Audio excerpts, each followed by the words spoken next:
Assalamualaikum warahmatullahi wabarakatuh. Saya Rahma Fira dengan NIM 180703085.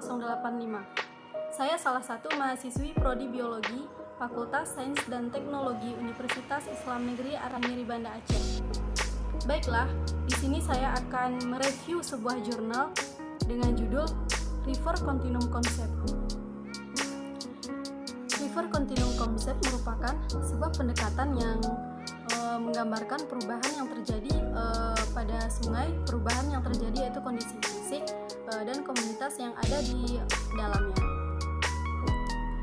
Sungai merupakan jaringan alur-alur yang terjadi pada permukaan bumi yang terbentuk secara alamiah mulai dari bentuk kecil di bagian hulu dan bentuk besar di bagian hilir. Siklus terjadinya sungai yaitu air hujan yang jatuh ke bumi, sebagian kecilnya menguap dan sebagian besarnya mengalir, membentuk sebuah alur kecil, kemudian seterusnya alur kecil itu membentuk alur sedang. Kemudian mengumpul jadi suatu alur yang utama sehingga sungai itu dapat dikatakan berfungsi sebagai penampungan curah hujan dan mengalirkannya ke laut. Sungai terbagi menjadi 3 berdasarkan jumlahnya. Yang pertama ada sungai permanen, yang kedua ada sungai periodik, dan yang ketiga ada sungai episodik.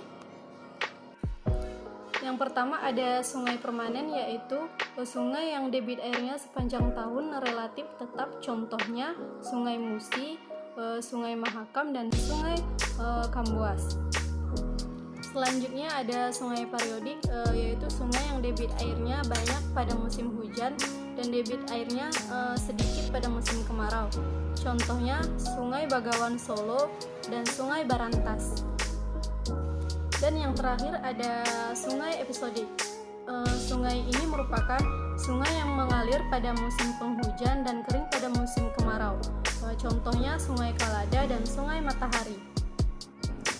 Kelompok tropis organisme pada komunitas air sungai yaitu ada autotrop, mikroorganisme, grazer, kolektor, dan predator. Kelompok dari autotrop yaitu makropota, alga menempel, dan plankton.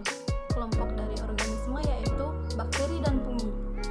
Grazer merupakan kelompok hewan pemakan partikel besar dari tumbuhan atau hewan herbivora dalam sungai. Kolektor merupakan organisme pengumpul untuk menyaring dan menangkap bahan organik ukuran partikel 0,5 dan 50 km. Predator adalah hewan yang memakan atau memangsa hewan yang lainnya.